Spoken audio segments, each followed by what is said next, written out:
Kadosh Boker Tov Masechet Ketubot Daf Kav Vav Amud Aleph 26a1. Says the Gemara, if you remember yesterday, we were just mentioning that when was it that they believed, right? If you remember, there was a difference. We made a difference between that we were going to put from a son to a father or the two brothers. But the two brothers were for Leviim, and the son to the father was for Kohanim. And we asked, it's the same type of a closeness, meaning at the end of the day, it's a family, whether it's going to be because of the son to the father or the brother to another brother. So the Gemara answers, what are we talking about? We're talking about Mesiach Lefi Tumo. What does it mean, Mesiach Lefi Tumo? It means that we are going to be, they're just speaking innocently. Speaking innocently means that we just come and we're just mentioning things, right? And just talking, not because I wanted to give a psak or I wanted to give a certain type of a how do you call it, of a thing. No. Speak innocently. That's what the Gemara is actually mentioning. Says the Gemara, because says of Yehuda in the name of Shemuel, Maaseh be'adam echad, sheya mesiach lefi tumo. There was a story of a person that he was just speaking Mesiach lefi tumo. What does that mean, Mesiach lefi tumo? He was just speaking, right, innocently. Just like if Yehuda says the name of Shmuel, Maaseh be'adam echad sheya mesiach lefi tumo. There was a story of a person that he was stam Mesiach lefi tumo.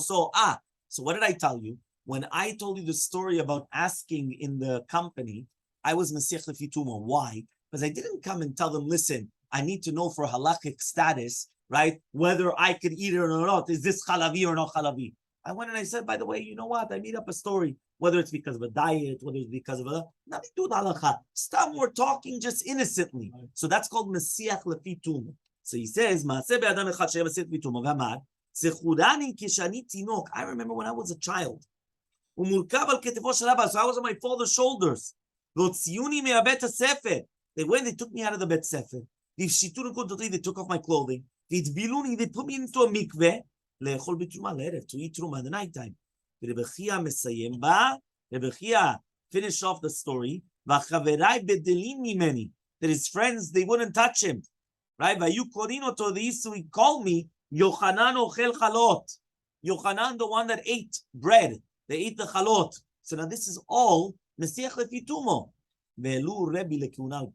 So because he went and he said it, Mesiach lefi tumo, Rabbi went and he brought him up to Kiuna. What does that mean?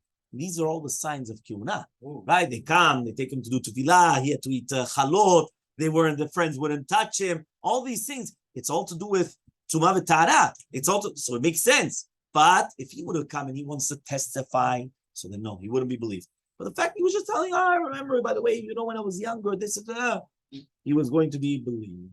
Says the Gemara Tanya, we learned in a right that Rabbi says, Keshem shetruma lachazaka lekiuna. Just like truma is a chazaka for kiuna, kach maaser rishon chazaka lekiuna. So to maaser rishon is going to be chazaka la kehuna. Right? So he comes and he says, the Gemara is going to ask, how could that be? We know that maaser rishon is given to the Maaser Rishon? Given to the doctor. לא, מעשר ראשון זה לכהן. תודה, לא. לוי? תודה לוי. מעשר ראשון. לא שמעתי. Here it says that it's a chazakah for kiuna מעשר ראשון. The Gemara is obviously going to ask, מעשר ראשון, go to the Lewi, not to the Kohen. והחולק בבית דין. Or if somebody is going to be cholek truma in the bedin, and a chazakah, it's not going to be a chazakah, which means that somebody that they come and they give him truma because of the bedin, it's not a raya that he's a kohen. So the Gemara is going to ask, why not? Right? So fine. So maaser rishon, says the Gemara, 1 second, maaser rishon de lewi. So 1 second, the maaser rishon goes to the lewi. It doesn't go to the kohen. What are you talking about? The fact that somebody's eating maaser rishon, it's a chazakah that he's a kohen? He's a levi. So says the Gemara, no. Like Rabbi Elazar ben Azariah. The Tanya we learned in the Braita, Truma la Kohen, Maaser Rishon le Lewi. Divrei Rabbi Akiva. According to Rabbi Akiva, Truma goes to the Kohen, but Maaser Rishon goes to the Levi. Rabbi Elazar ben Azariah Rabbi Elazar ben Azariah says, Maaser Rishon af la Kohen. If you want, you could also give the Maaser Rishon to the Kohen. Why? Yeah, why? Why? Because he's saying that a Kohen is also Shevet Levi. So that means, what does that mean? That means that all of a sudden you're going to kiss Rabbi Lazar and Azariah. All of a sudden he gets double portion. He could also take the Trumot, also the Ma'asrot. He could take everything. You understand? Mamash, he loves Rabbi Lazar and Azariah, even though we go like Rabbi Akiva. Yeah? Amur, but 1 second, says the Gemara, yeah, Amur da Amar Rabbi Lazar ben Azariah, af lekohen, lekohen velo levi me'amar. 1 second, 1 second, 1 second. These guys wanted to say that they're also right. 1 second. Yeah, wait. Shwai. You cannot count on it because it's already enough to put. I'm going to say that Rabbi Lazar ben Azariah comes and he says, also to the Kohen. Not only to the Kohen, also to the Kohen. Le Kohen velo le Levi miyamar. But does Rabbi Lazar ben Azariah hold that it's to the Kohen and not to the Levi? Which means like this. What do we say? We said if you come and you see a person eating Maaser Rishon, it's a chazakah that he's a Kohen. Says the Gemara, 1 second. Do you give Maaser Rishon to the Kohen? You don't give Maaser Rishon to the Kohen, you give it to the Levi. So the Gemara says, no, it's Rabbi Lazar ben Azariah. But 1 second, Rabbi Lazar ben Azariah says you could also give it to the Kohen, meaning that he could be or a Kohen or a Levi. So why is that a chazakah that he's going to be a Kohen? It's not a chazakah, right? That doesn't make sense. So says the Gemara, yes, batar de kansinhu Ezra. This is after Ezra came and he gave a knas to the Leviim.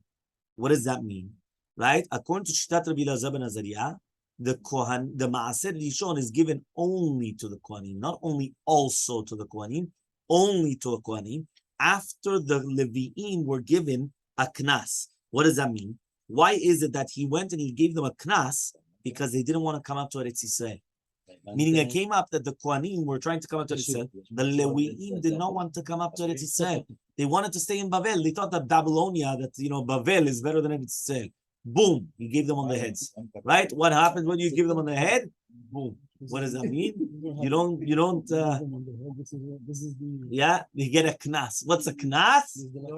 Yeah, nothing. Yeah, 100%. So says the Gemara, the Dilma, Ikru v'yavule. He comes and he says, maybe 1 second. Maybe still he came and he gave it to the Levi. Meaning, remember, you're the owner, right? You're the owner of the field. Maybe you came and you still give it to the Levi, right? That means even after the knas, maybe you still give it to the Levi. Remember, who gave the knas? Ezra. Yeah, Ezra Super gave the knas. Why? They didn't want to come out to Eretz Yisrael. So now 1 second. So maybe, but if you're the owner, maybe you still give it to the Levi. So Amar Rav Chasta says, Rav Chasta, what are we dealing with? We have that the person's father was a Kohen. That means he had a chazakah. The person's father had a chazakah that he was a Kohen. But it came out on the son, a kol. What was the kol that came out? A rumor. The ben gushav and chalutzahu. There is ben gushav and chalutzah. And what happened? So they went and they gave him maaser rishon in the bet agranot. So therefore, obviously, what are you going to say? Levi, the lav Levi, who obviously is not a Levi, right? But there was nothing to do with the Leviim here. I mean, he never had a name that he was a Levi, right? So then, Michael Lememer, so then what are you going to say? Ben Gusham and Chalutza, right? Are you going to tell me then that maybe he's a Ben Gusham and Chalutza and therefore he's a Halal? He says, you can't say that. Lomi baye, because you cannot say that, but if not, then how Lomi baye lemandamar, right? Not according to the mandamar, the Maaser Rishon is a sul zarim. The Maaser Rishon is prohibited to strangers, to Israel. The lo yavule, then they cannot give it to him because the halal is even worse than Israel. You can't even get it. Even if you're going to tell me Maaser Rishon is permitted to a zarim, right? Still, it's not. It doesn't make it that he's on a halal. That's only that you could give it to the zarim to do with the Kohen or the Levi, that they're allowed to come and take it from him. But to divide it in, to give it to him betor that this is his portion, they would never give it to him. So what's going on exactly? Yeah. So therefore, because of that, right, they wouldn't have given it to him. So therefore, we see from here, right, that the fact that they came and they gave him maaser in bet agranot, when we knew that his father's a Kohen, so mimila that he's also a Kohen kasher as well. But if not, they would never be able to give it to him. Okay, that is what the Gemara says until now. Next, okay, ve'acholek, yeah, ve'acholek v'vedin en chazakah.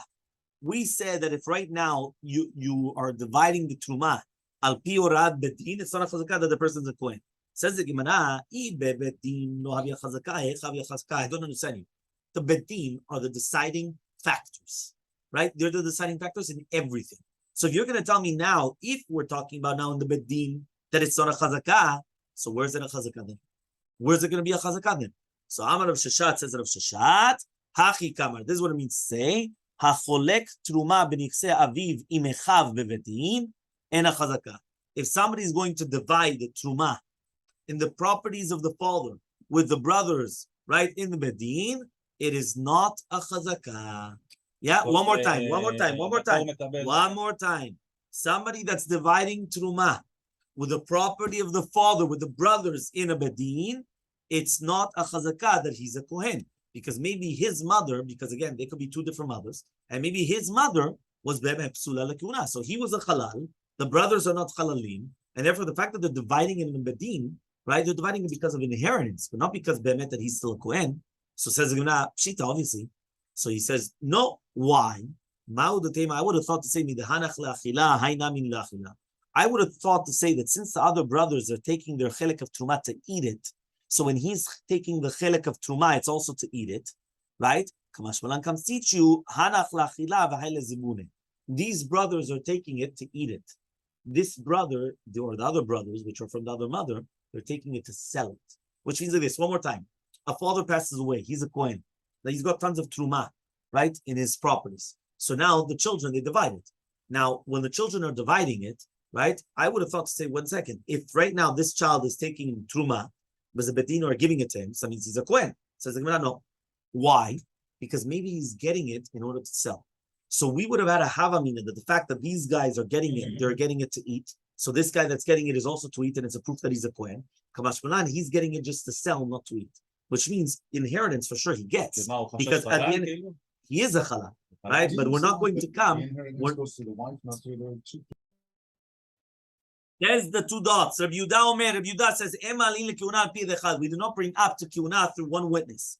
Says the Gemara, Rabban Shimon Gamliel, Hainu Rabbi Lazar. He says, 1 second. What exactly is the difference between, right, Rabbi Shimon Gamliel and Rabbi Elazar? Why? Rabban Shimon Gamliel, he said the name of Rabbi Shimon ben Tzkan, that whether it's to the words of the words of Rabbi Lazar, obviously in a place where there's oradim, which means oradim is people that are coming and they're rejecting or they're saying that there's something wrong with the kashrut of the kohen. So obviously one is not believed to go against him, and Rashbag never said that Ed Echad was going to be believed. So therefore, what's the difference between them? One of them is talking about that there's oradim. One of them is talking about there's no oradim. Obviously, what's going on? Meaning, if right now I come and I say he's a kohen, so okay, one Ed says he's a kohen.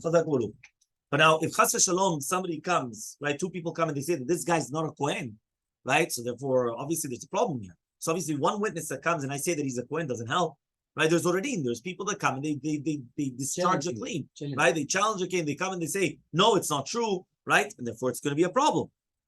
So says the Gemara, Rabbi Shimon Gamliel, Hainu Rabbi Lazar. Now, if you're going to tell me what's enough coming in between them? That what happens if there's one against one? That means basically there's only going to be one person that's challenging it and saying that he's not a kohen. That Rabbi Lazar Savar, Rabbi Lazar says chad, right? That even if there's going to be one person coming and challenging it, the one person that's kosher, that's saying that he's kosher, cannot go against an ed, which is posel. Rashbag holds trei. It's only if there's two witnesses that are coming and making the challenge. Rabbi Yochanan said, according to Rabbi Yochanan, there's no such thing as an irur if it's less than two people. Meaning that if you want to challenge something, you need two people. You cannot come on your own to start challenging, right? The kosher, right? The kosher, the kashrut of something or not. So what are we dealing with then? He says, says, no, the father is a chazakah that he's a kohen. Right? And there's a call that comes out. So we already have a chazakah that the father is a kohen. And now came out a voice, a rumor that he's a ben grusha v'chalutza. And what happened? What does it mean, achtine? They came, right? And they came and v'achtine. What is v'achtine? Him brought him down, right? And then you have another ed that he is a kohen. Right? So you understood what happened one more time. He had a chazakah that he was a kohen. There was a call that he was a ben Gurusha Chalutza. So therefore they took him down. Comes an Ed Echad and he says, no, I know that he's a Kohen. That means he's a kosher Kohen. So Kavav Mubet. Askinu, so we brought him back up.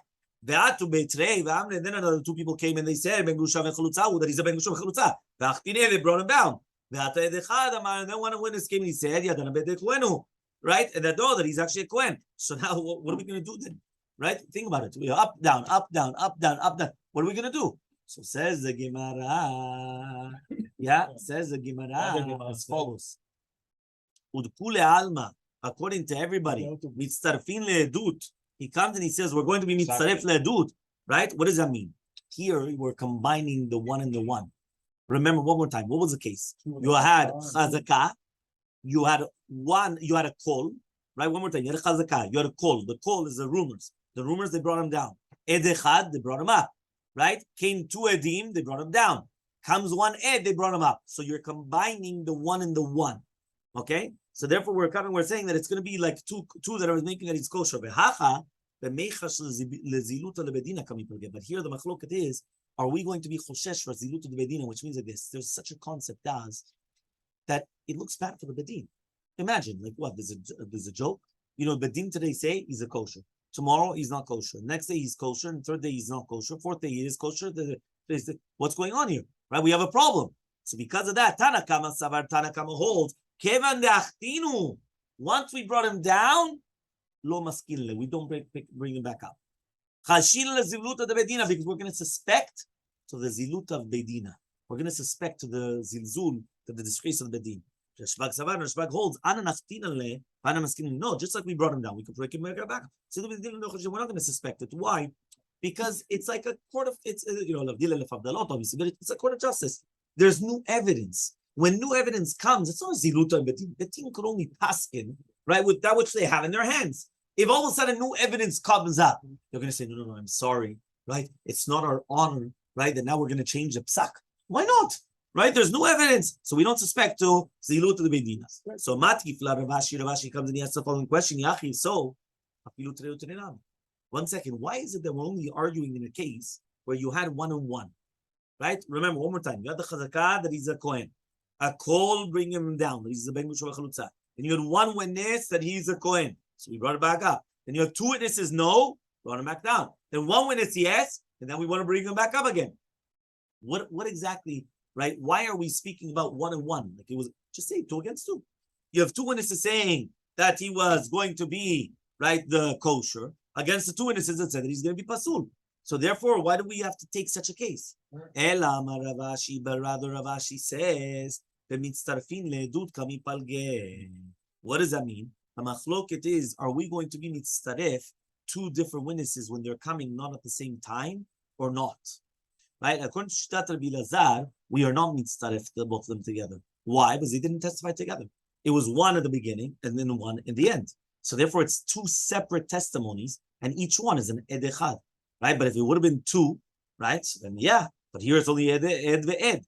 But Rashbag holds no, that they both combine together. That's what we're coming to try to say. Because that means even though they testified separately, I put them both together, and now you have 2 against 2, right? The plukta daning tanai, right? And it's the machloket with this tanaim. The what? The tanaim was learned in the Braita. En edutan mitztarefet ad shiru shneim keechad. The Braita says that the edut of 2 people do not combine unless they see it like one, right? What does that mean, right? Imagine right now, somebody comes and he says, right, B'fanai ilvad Reuven l'Shimon maneh, and the other one says also B'fanai, right, Hodash Shimon Reuven shelavam mimenu. Right? Even though they both say the same thing. One of them says, I saw him lending him the money.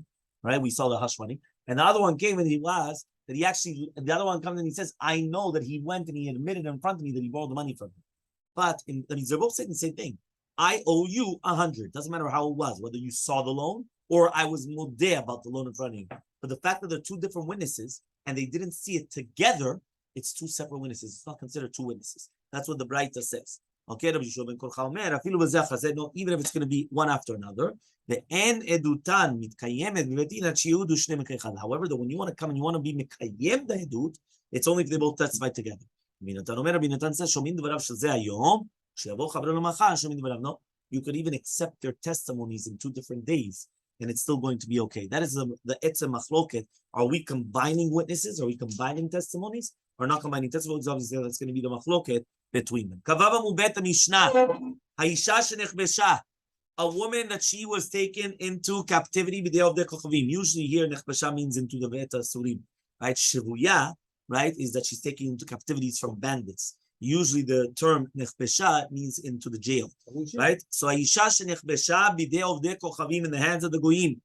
If it's going to be for money reasons, which means that he owed money to the goyim, muteret leba'ala, when she's freed, she's going to be permitted to her husband, right? Why? Because they're afraid to do anything to her, because if not, they're going to lose flush, right? Remember, in God we trust, right? That's the money, yeah? The money, which means, right? That means basically to do with money, they're afraid. What? They're going to lose all the money? The second the husband hears that they were fooling around with her, he's going to say, keep her. Yeah? Find those keepers. Yeah? And losers are not weepers. Yeah? What does that mean? Keep her. What does he want her now? Right after she did. So what happened? Because if it's to do with money, right? No, The other, okay? There's the Gemara, but if it was a nefashot, what happens now if it was because of life and death? Right? That means basically they're going to come and they're going to, the Gemara is going to explain, but we're going to say that they judge her to be killed. So therefore, asura lebala, she's going to be prohibited to her husband if she got free. Why? That means even if he's a Jew, if he's a regular Israel, because the Ovet Kol Chavim are going to be noagim ba'derech hefker, and we're going to suspect that maybe the woman wants it. No. At the end of the day, if she wanted it, now it's a big problem. Yeah. Amar Rav Shmuel bar Yitzchak amar Rav. Says Rav Shmuel bar Yitzchak in the name of Rav. Lo shanu, what are we talking about? Ela sheyad Yisrael takifa ol ovdei kochavim. What are we talking about? We're talking about over here where the Yad Yisrael is stronger than the Oved Kochavim. Which means, when do Chachamim say that a woman, that if she's going to be put into jail, she's permitted? Only when Yad Yisrael are on top of the Oved Kochavim. But if right now the Yad Yisrael, the Yad of Kochavim is stronger than themselves, again, than themselves, here is a euphemism, Sagina Hor for Yisrael, obviously, right? Then what? Even if it's going to be for money, right? They're going to be, right? She's going to be prohibited to her husband. Why? Because here, they're not afraid that they're going to lose their money. Because at the end of the day, right? They're on top. If they're on top, they don't care. Right? Yeah, they're on the ones on the top. So therefore, they're still the ones on the top. They're not afraid. So they'll do whatever they want. And don't worry about it. They'll get their money. So they're not afraid of doing anything. So because of that, we're going to suspect that what? And maybe Bevet, she's going to want to do it. And once she's going to want to do it, it's going to be a problem. Because remember, the second that she does it willingly, she becomes prohibited to her husband. Okay, so Mati Rava comes and answers the following question.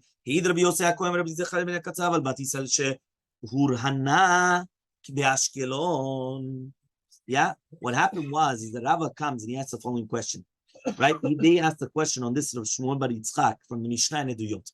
The Mishnah and Eduyot says that Rabbi Yosef Kohen Rabbi Zecharia and Katzav, they went and they testified about a girl. This Bat Israel, she was given over as a mashkon to the goyim, right? It's an erovon, it's a mashkon is a collateral, right, for a debt, right? That means they had to borrow money. They gave the girl, the Bat Israel, as a collateral, right? You have to see what type of people they are. Right? And then what happened? They went and they distanced themselves, right? Now, however, even though the family went and they distanced themselves from her, because they said that for sure she had relations with the thing, and therefore obviously she couldn't come into the Kohanim, and so on and so forth, right? There was a deen that they testified that she was no Nisra. Chachamim come and they say to the family, 1 second, here you have witnesses that they came in and said that she's kosher. What's the problem then? If you guys are going to believe Shehurana, if you already come and you believe that she was taken as a collateral, so then believe that she wasn't Tmeah. If you're not going to believe it, so don't believe also that she was taken into collateral. So therefore, basically, they're saying that 1 second, right? What's going on then? It's either that you believe everything, you don't believe everything. So the Gemara says, no. Which means in Ashkelon, the Goyim were on top, right, of the Jews, the Katanim. Still, we learned in the Mishnah, right, that what? Right? That he says over here, Hurhanaim nef b'shalom. Only if it was going to be that she was given miratzon, meaning when she's given as a collateral, That's meratzon. That means she's given as willingly. It wasn't that they captured her or they took her by force. It was willingly. So therefore, since it came the time of Piraon and that she wasn't redeemed, right? She belongs to them now. So for since now she's belonged to them, they could do whatever they want to her. At the end of the day, she's their property, right? Somebody comes and they give you a watch. They tell you this is a collateral that I'm going to pay you back. If you don't pay back on time, what happens to the watch?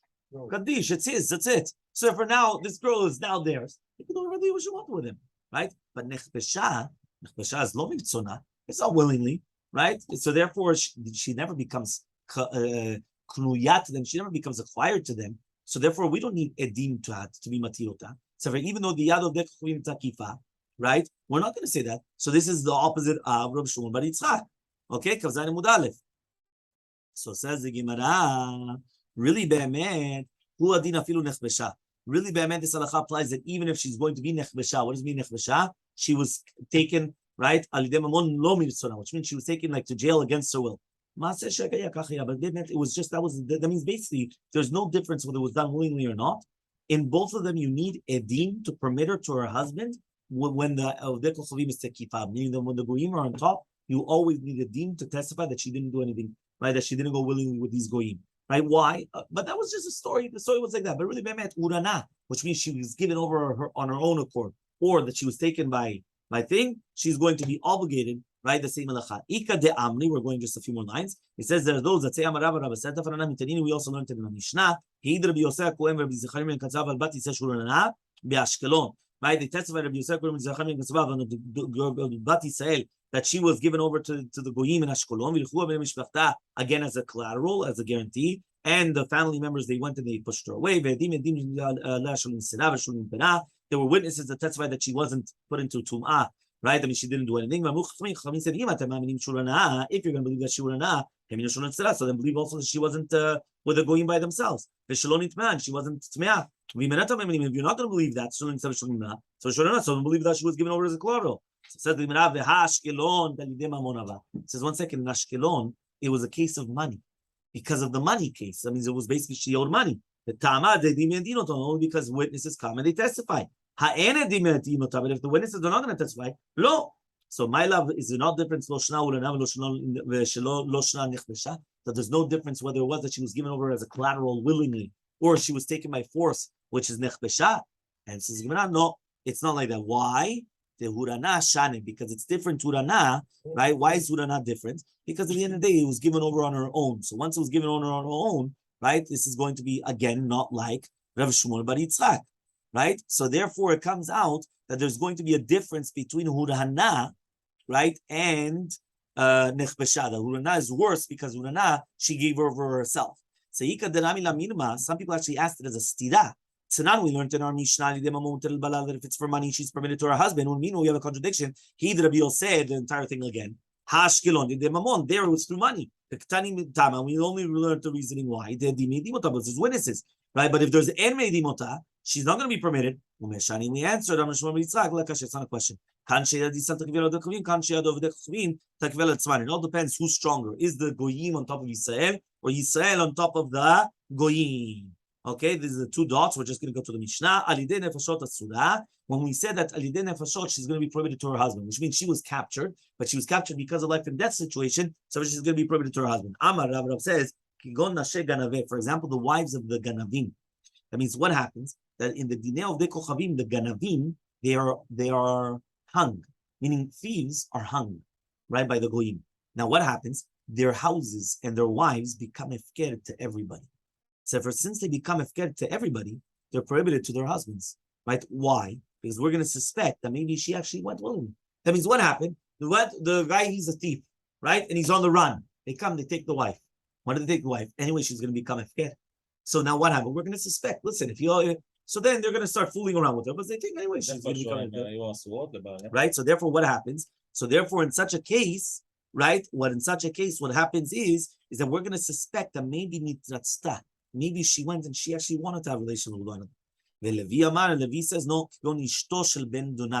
it's like the wife of Ben Donai. He was a rutzeach. He was like a famous, he says, only they are mufkarot and everything. But Nashia Ganavim, no. right? Then no, because then they're going to be permitted to their husbands. Amar Chizkiah says Chizkiah, but that's only if there's a gemar din that the husband was going to be killed. Rabbi Yochanan says, even if they weren't, right, there was no nigmar din, there was no verdict that they're going to be killed. The second that they were already grabbed onto them, that's it. You know, that we suspect that they're going to be killed, and then that's it. There's nothing what to talk about.